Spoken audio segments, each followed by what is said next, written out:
झालावाड़ जिले के थाना क्षेत्र के अकलेरा में दबंगों का आतंक, सरसों की कटी फसल में लगाई आग।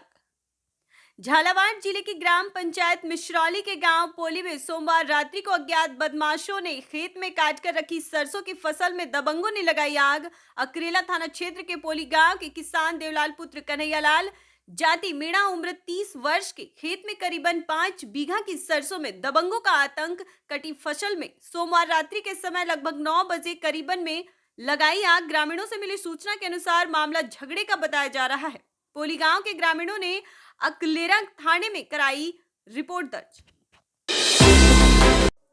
अलग अलग घटनाओं में 2 की हुई मौत, 3 गंभीर रूप से घायल। 2 बाइकों में जबरदस्त भिड़ंत में एक महिला, 2 पुरुष गंभीर रूप से घायल हो गए हैं।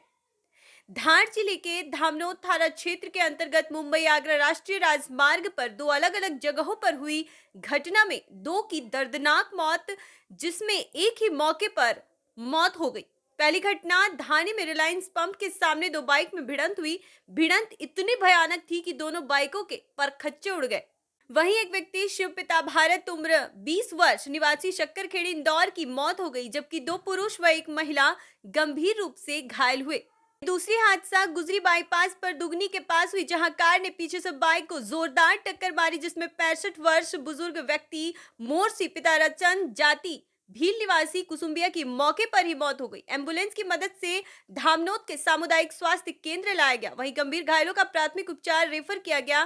प्राप्त जानकारी के अनुसार दोनों दुर्घटना में रोशन पिता मोहन रेशम, पिता पिंटू और कुंदन पिता मुकेश घायल हुए हैं। धामनोद पुलिस ने मामला विवेचना में लिया है।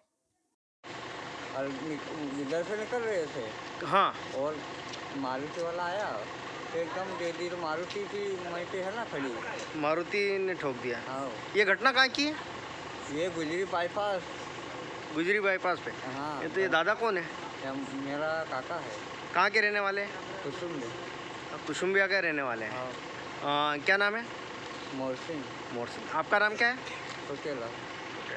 तो अभी क्या चोट आई है इनको? नहीं, इस बार कोई पता नहीं। अलग अलग घटनाएं हैं, क्या कुछ पूरा मामला है? जी, बी रोड धामनोद बाईपास पे 2 अलग अलग घटनाएं हुई हैं, जिसमें 5 जन यहाँ पे सीसी धामनोद में आए हैं। जिनमें से 2 की मृत्यु हो चुकी है और जो बाकी 3 हैं उनका प्राथमिक उपचार कर उन्हें आगे के लिए उपचार के लिए भेज दिया गया है, रेफर कर दिया गया है। जी सर, आपका शुभ नाम और पद? जी, मेरा शुभ नाम है डॉक्टर कार्तिक सिंह चौहान। मैं यहाँ पे चिकित्सा अधिकारी हूँ, सीएससी धामनोद में। हुई थी और कहाँ पर हुई थी? ये यहाँ पे धामनोद रिलायंस पेट्रोल पंप के पास में। मैं उसकी बहन हूँ। हम लोग बाद में आए, हम लोगों को पता नहीं था। हम लोगों को फ़ोन लगाया जब हम लोग आए। अच्छा, कैसे घटना हुई? मुझे नहीं पता है। पता नहीं है। ये कहाँ से थे? ये बाइक से थे। कहाँ से आ रहे थे, कहाँ जा रहे थे? ये उरवा से हम लोग शादी में आए थे। शादी में से हम लोगों को फ़ोन लगाया कि यहाँ एक्सीडेंट हो गया, तो हमें धामनोद रिलायंस पेट्रोल पंप के पास आए हैं। अच्छा, कौन कौन थे सवार? वो एक मेरी बहन का लड़का, एक कुंदन था, एक शिवा था। अच्छा। और एक ये लड़की थी। अच्छा। रेशमा नाम है इसका। अच्छा, ये कहाँ के रहने वाले हैं? हम लोग इंदौर के रहने वाले हैं। ये कहाँ के रहने हम वाले? 2 इंदौर के रहने वाले हैं। वो लड़की यहाँ के उरवा की थी। अच्छा जी, आपका शुभ हम नाम? लोग शादी में। मेरा नाम रंजना मेहरा है। परीक्षार्थियों ने सौंपा एसडीएम को ज्ञापन, कहा दोबारा हो पुलिस भर्ती परीक्षा। बाराबंकी राम सनेही घाट पुलिस भर्ती में प्रश्न पत्र लीक का आरोप लगाते हुए दर्जनों परीक्षार्थियों ने मंगलवार को एसडीएम को ज्ञापन देकर परीक्षा निरस्त करवाकर न्याय दिलाने की गुहार लगाई। करीब 5 दर्जन से अधिक परीक्षार्थियों ने मंगलवार को एसडीएम को संबोधित एक ज्ञापन पत्र सौंपते हुए कहा कि युवाओं के साथ भर्ती व परीक्षा के नाम पर खिलवाड़ किया जा रहा है। पुलिस भर्ती के लिए काफी दिनों से हम लोग प्रयासरत थे।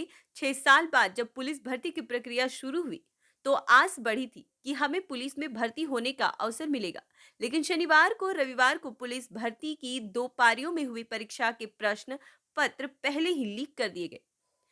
उनके उत्तरों की कुंजी सोशल मीडिया के माध्यम से पहले ही परीक्षार्थियों के पास पहुंच गई, जहां परीक्षार्थियों की सूचिता भंग हुई। वहीं हम लोग के साथ पूरी तरह अन्याय हुआ। ज्ञापन देने वाले युवाओं ने परीक्षा को निरस्त करके पुनः दोबारा परीक्षा कराए जाने की मांग की। वहीं कल यूपी के मुख्यमंत्री ने एक सभा में कहा कि पूरे पेपर को एकदम से निरस्त करो, एक गिरोह को गिरफ्तार कर लो और कहा कि 1 महीने में फिर से पारदर्शी तरीके से फिर से परीक्षा आयोजित करो। किसी भी बच्चे से कोई शुल्क नहीं लेंगे और उनको फ्री में आने जाने की व्यवस्था भी देंगे। क्या बताया साहब ने? आपने बताया कि हम लोग की मांग को कप्तान साहब तक पहुंचाया जाएगा। लेकिन सोशल मीडिया पर देखने को मिल रहा है, उत्तर प्रदेश के माननीय मुख्यमंत्री जी द्वारा बताया गया है परीक्षा निरस्त कर दोबारा कराई जाए, जिसका कोई शुल्क नहीं लिया जाएगा। नहीं, सोशल मीडिया पर चल रहा है। नहीं, अगर ये बात सच है तो वो मुख्यमंत्री जी बयान दे देंगे।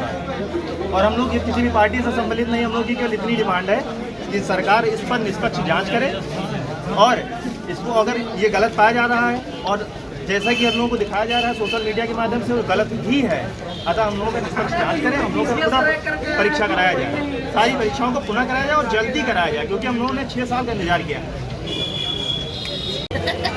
हाँ, एक मिनट फोन करो।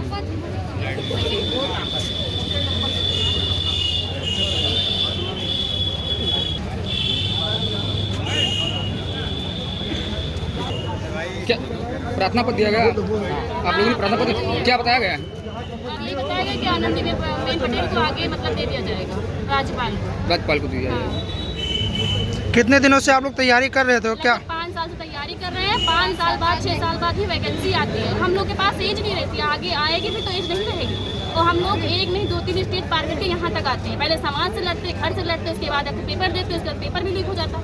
हम लोग करें तो क्या करें? तो आप लोगों ने यहाँ पे क्या ज्ञापन दिया और क्या कैसे क्या मांग करना चाहते हैं? दोबारा से परीक्षा करवाई जाए, दोबारा से परीक्षा कराई जाए और निष्पक्ष जाँच। ऐसा ना हो कि जाँच हो इसलिए बैठा दी जाए और बाद में क्लीन चिट दे दी जाए। लखनऊ के बीकेडी स्थित एपेक्स नामक निजी अस्पताल में मरीज को जबरन डिस्चार्ज करने को लेकर परिजनों ने किया हंगामा। आयुष्मान कार्ड से हो रहे इलाज में गलत तरीके से पैसे काटने का परिजनों ने लगाया आरोप। पेट में दर्द व बुखार होने की शिकायत को लेकर आया था मरीज। पिछले 5 दिन से चल रहा था इलाज। परिजनों के अनुसार रिपोर्ट में काफी इन्फेक्शन होने के बाद भी जबरन थमाया डिस्चार्ज करने के बाद आयुष्मान कार्ड, आधार कार्ड व सभी जांचें अस्पताल प्रशासन ने की जब्त। हंगामा कर रहे नाराज परिजनों ने देर रात पुलिस से मांगी मदद। मौके पर पहुंची पुलिस के हस्तक्षेप के बाद अस्पताल प्रशासन ने आयुष्मान कार्ड व आधार कार्ड परिजनों को सौंपा। वहीं मरीज के इलाज के दौरान हुए तमाम जांचों को अस्पताल प्रशासन ने किया जब्त। वहीं आयुष्मान कार्ड से हुए इलाज का बिल भी देने से कतरा रहा अस्पताल प्रशासन। परिजनों ने पुलिस व तहसील संपूर्ण समाधान प्रभारी को लिखित शिकायत देकर की कठोर कार्रवाई की मांग। इसमें हमें 15 तारीख को हम एपेक्स हॉस्पिटल महिषामा में एडमिट दिखाने गए। वहाँ डॉक्टर ने कहा, हमने अपना जो है बताया तो उन्होंने देखा तो कहने लगे आपको जो है दिक्कत है। तो 15 फरवरी 2024 को हमको एडमिट किया गया वहाँ।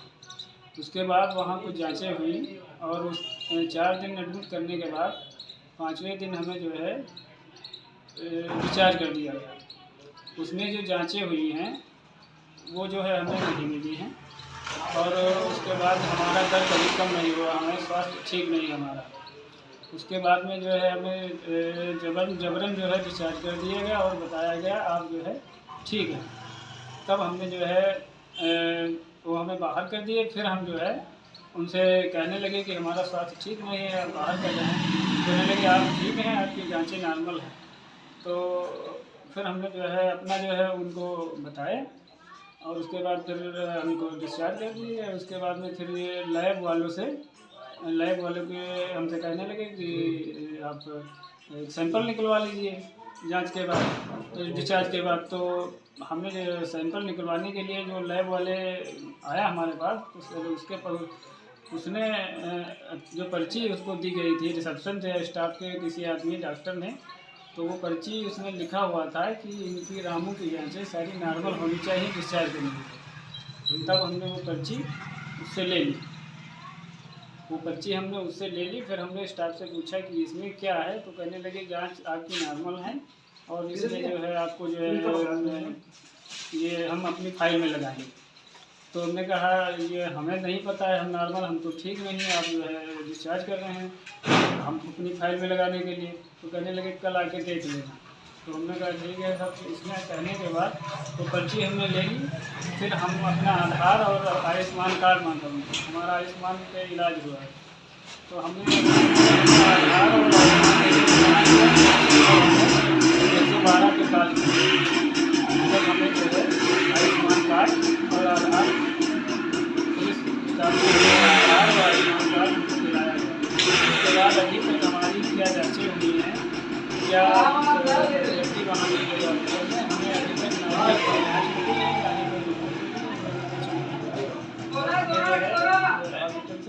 ही कोई और हमने अभी तहसील बिलग्राम में आयोजित हुआ संपूर्ण समाधान दिवस। आज तहसील बिलग्राम में संपूर्ण समाधान दिवस का आयोजन हुआ। इस अवसर पर जिलाधिकारी व पुलिस अधीक्षक हरदोई द्वारा जन शिकायतों को सुनकर उनके तत्काल निस्तारण हेतु संबंधित को आवश्यक निर्देश दिए गए। राजस्व विभाग व पुलिस विभाग को आपस में सामंजस्य बनाकर संयुक्त टीम के माध्यम से मौके पर जाकर भूमि विवादों का निस्तारण करने के निर्देश दिए गए।